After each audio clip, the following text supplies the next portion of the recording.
Boa tarde. Vamos avançar com a leitura deste maravilhoso livro, O que é Dialética do Iluminismo, de autoria do filósofo Paulo Giraldelli Júnior, editorial Manoli, série Filosofia em Pílulas. Introdução. A expressão dialética do iluminismo. Dialética do Iluminismo é uma expressão que corresponde a uma das traduções possíveis de parte do título do livro Dialética do Esclarecimento, Fragmentos Filosóficos, dos filósofos frankfurtianos Max Horkheimer, 1895-1973, e Theodor Adorno, 1903-1969. Essa expressão dialética do iluminismo pode ser usada também com o significado de dialética da razão, ou de história da razão, ou até mesmo, em uma acepção mais ousada, de história da filosofia ocidental.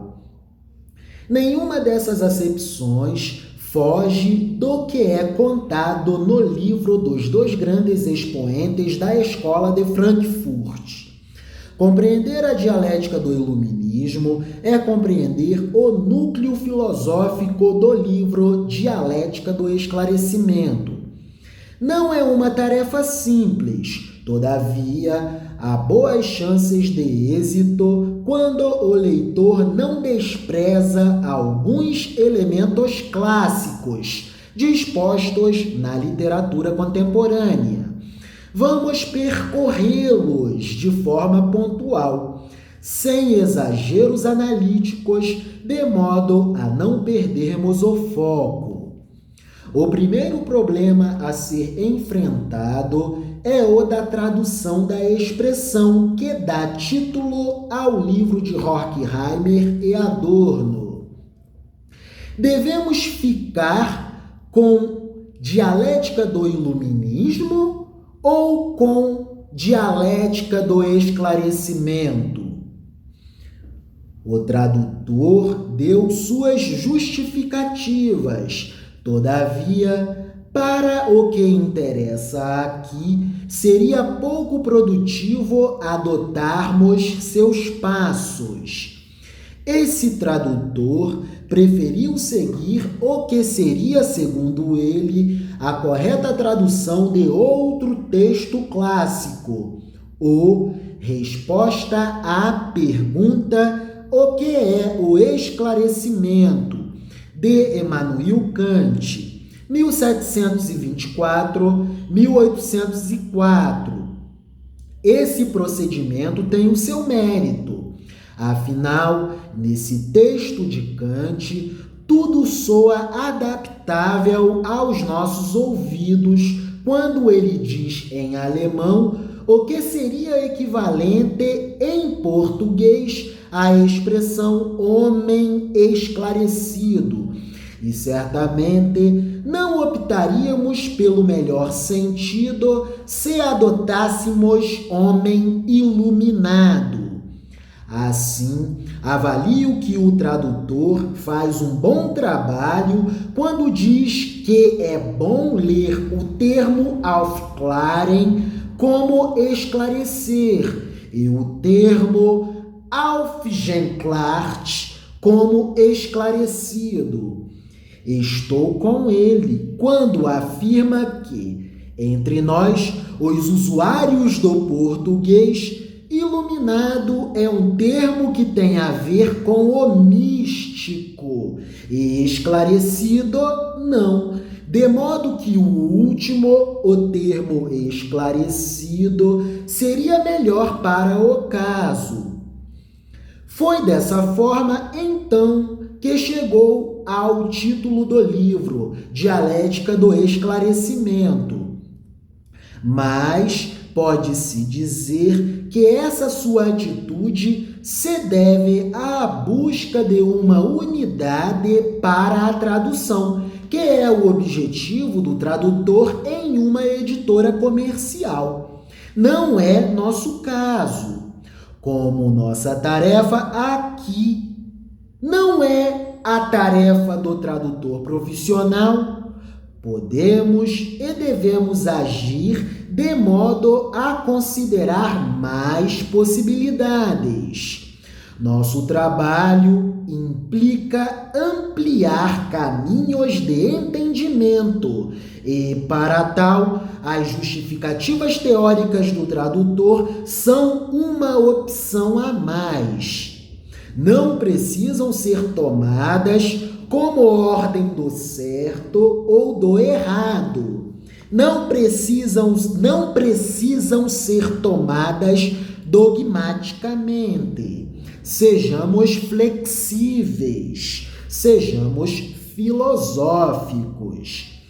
O tradutor diz que iluminismo é um movimento filosófico do século XVIII e que o livro não trata só desse movimento, mas de um movimento maior ao longo da história.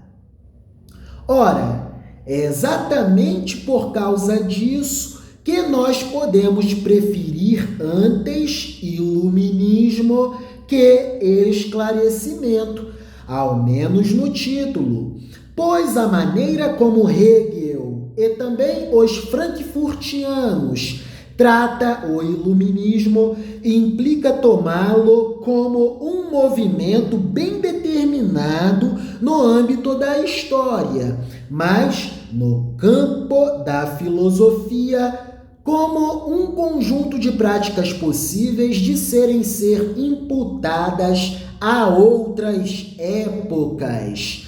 Nem Hegel, nem os frankfurtianos acreditaram que a filosofia não pudesse criar anacronismos com termos históricos, deslocando-os para qualquer época.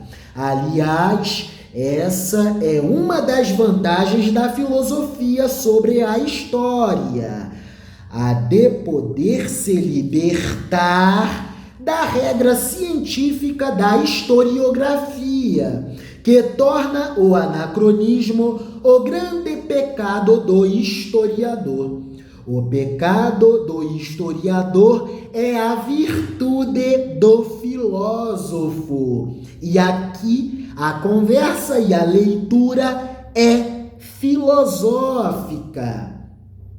O pecado do historiador é a virtude do filósofo. Fiquemos atentos, então, porque o livro Dialética do Esclarecimento não é um livro de história, é um livro de filosofia.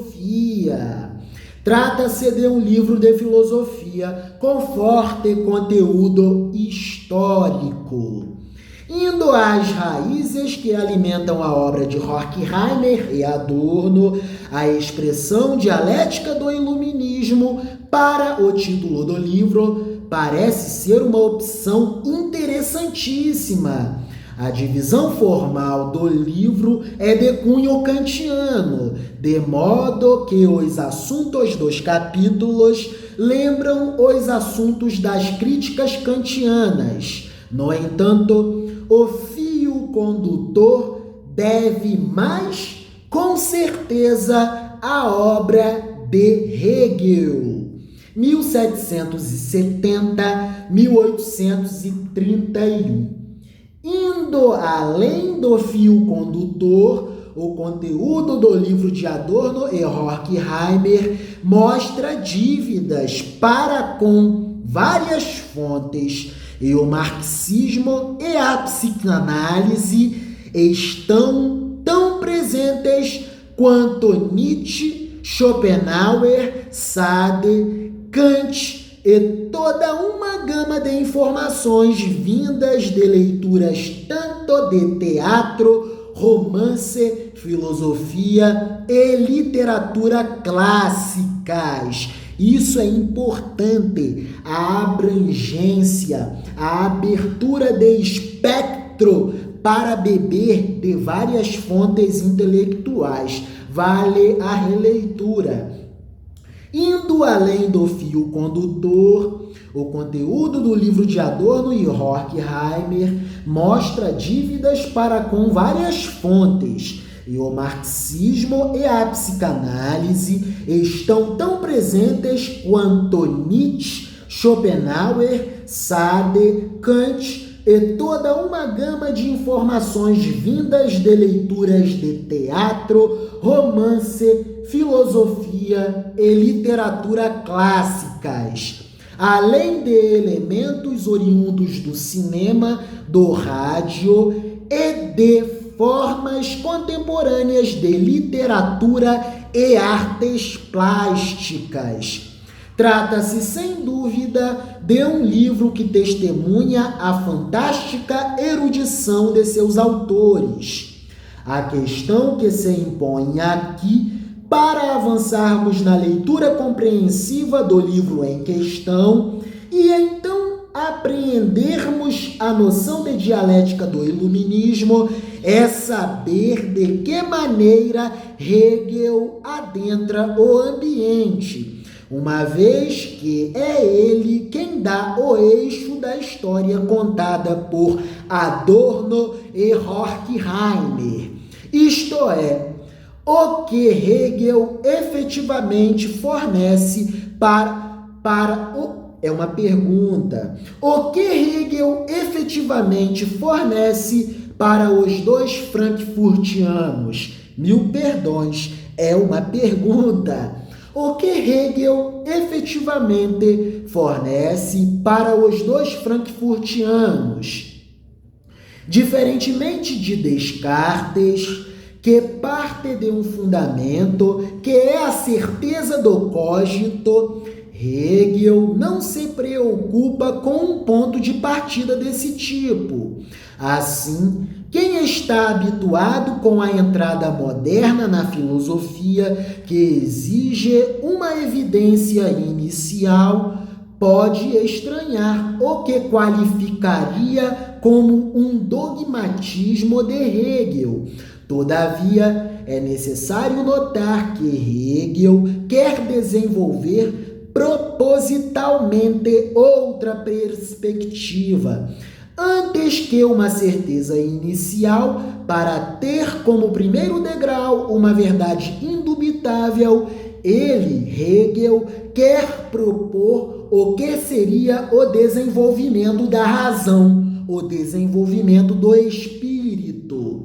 Filho do iluminismo e, ao mesmo tempo, um autêntico homem do romantismo, seu desejo é contar-nos, em termos filosóficos, como chegamos nós e o mundo conosco ao cume de nosso percurso, a modernidade e, enfim, o mundo todo sob o império da razão. Ele quer nos fazer ver como aquilo que o seu tempo reconheceu como o iluminismo é um movimento maior que, quando olhado pela filosofia, que chega sempre ao final das ocorrências, pode ser visto como iniciado e reiniciado em várias etapas passadas. Para Hegel, a história do iluminismo não pode ser contada pela historiografia, mas somente pela filosofia, pois é ela a própria história do espírito. A filosofia é a própria história do espírito, a história do pensamento, ou seja, a história de toda a cultura do mundo e também da natureza, uma vez que esta natureza é apreendida pela ciência. A filosofia é o que há de melhor para apreender a história do cosmos. A filosofia é a apreensão da história, mas em pensamento. Hegel afirma, ou em sua outra formulação, a filosofia é a coruja de Minerva, um pássaro da sabedoria, mas que, segundo coruja, sendo coruja, conforme uma coruja, só levanta voo ao entardecer, vindo sobrevoar tudo que ocorreu somente depois que o dia acabou, somente depois do acontecido, quando tudo já está consumado. A filosofia racionaliza a história ao fim do dia. E o termo racionalizar aqui não quer dizer justificar, no sentido de dar uma desculpa. Ao menos não em Hegel, mas sim criar uma narrativa racional para que possa ter como inteligível tudo o que foi sobrevoado e colhido, tudo o que foi filosofado pela coruja de Minerva, uma ave do crepúsculo. Hegel é aquele filósofo que elabora um sistema. Este sistema expressa então a si mesmo como um desenvolvimento da consciência enquanto espírito-pensamento, em um desdobrar dialético. A consciência enquanto espírito. A consciência enquanto espírito não é a consciência individual do homem empírico. O termo espírito em Hegel deve ser assumido de um modo aproximado ao uso que fazemos quando o empregamos em expressões como espírito de um povo, espírito de uma época e coisas semelhantes. O desenvolvimento do espírito na obra hegeliana, então, apresenta-se em forma de figuras de consciência, ou seja, de configurações de estágios do próprio espírito, e estes, de certo modo, repetem a própria história da filosofia, em parte construída pelo próprio Hegel, que também atua como historiador da filosofia em seus pontos culminantes. Terminado o desenvolvimento do espírito, então, temos a verdade, que é o processo todo de desenvolvimento da consciência, mostrado em sua dinâmica e universalidade, unificando todas as tradicionais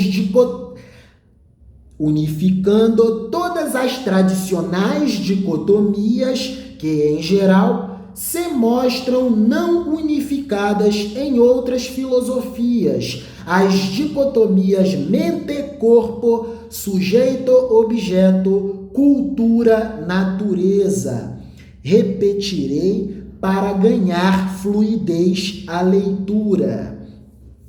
Terminado o desenvolvimento do espírito, então temos a verdade, que é o processo todo de desenvolvimento da consciência mostrado em sua dinâmica e universalidade, unificando todas as tradicionais dicotomias que, em geral, se mostram não unificadas em outras filosofias. As dicotomias mente-corpo, sujeito-objeto, cultura-natureza, etc. Todo esse processo recebe o nome de formação do espírito. Nada mais é que uma espécie de história filosófica do mundo, englobando tanto o que chamamos de mundo natural, quanto o que vemos como mundo cultural, sem qualquer separação substancial entre o que é da ordem da matéria e o que é da ordem das palavras ou da vida mental, da vida do pensamento, da vida do espírito. Em outras palavras, o todo. Ora, os frankfurtianos apresentam no seu livro uma espécie de versão alegórica dessa formação do espírito. Ora, os frankfurtianos apresentam no seu livro uma espécie de versão alegórica dessa formação do espírito. Ao mesmo tempo, diferentemente de Hegel, a dialética dessa formação é negativa, isto é, ela não se completa na fase final, após a tese inicial e a antítese. Essa dialética já se mostra desde o seu início como o que não promete nenhum fim completo, de modo que o que é contado no livro é antes a pseudo-formação do espírito do que propriamente a prometida formação do espírito. Trata-se da história de Hegel, mas contada por aqueles que, por meio de alegorias e de uma dialética não positiva, querem mostrar que não temos o todo como verdadeiro, a formação do espírito, mas uma falsa formação, ou melhor dizendo, uma pseudo-formação, pois, segundo Horkheimer e Adorno, o processo de desenvolvimento do espírito não resulta no espírito formado. Muito diferente disso, o espírito que diz se realizar, que se louva como consagrado, realiza-se em atos em que devora a si mesmo, à medida que apresenta cada figura como realizadora e, ao mesmo tempo, traidora de seus objetivos. Dito assim, de maneira genérica, isso pode parecer misterioso para o leitor, que não tem experiência com o que a filosofia chama de dialética, ou que não conhece o livro em questão. Todavia, pelo momento, é o que basta. No decorrer deste volume, estas questões serão desdobradas e ganharão entendimento. Prometo. Todavia, que fique claro, é uma promessa que não depende só desta minha exposição para se realizar. O leitor deverá colaborar, fazendo uma leitura deste livro, mas não deixando de se deter na obra em questão, da qual brota o termo que aqui estamos estudando. Além disso, há uma seção de leituras sugeridas ao final deste livro, que poderá ser utilizada como apoio ou como ampliação da compreensão do livro Dialética do Esclarecimento, de Horkheimer e Adorno. Este livro, O que é Dialética do Iluminismo, é livro suporte para a leitura do livro Dialética do Esclarecimento, de Max Horkheimer e Theodor Adorno, estudiosos, filósofos da Escola de Frankfurt. É isso. Escola de Campeões em Ação, aprendendo a aprender, navegando em águas filosóficas. É isso. Deus é maior, Deus é maior. Amém.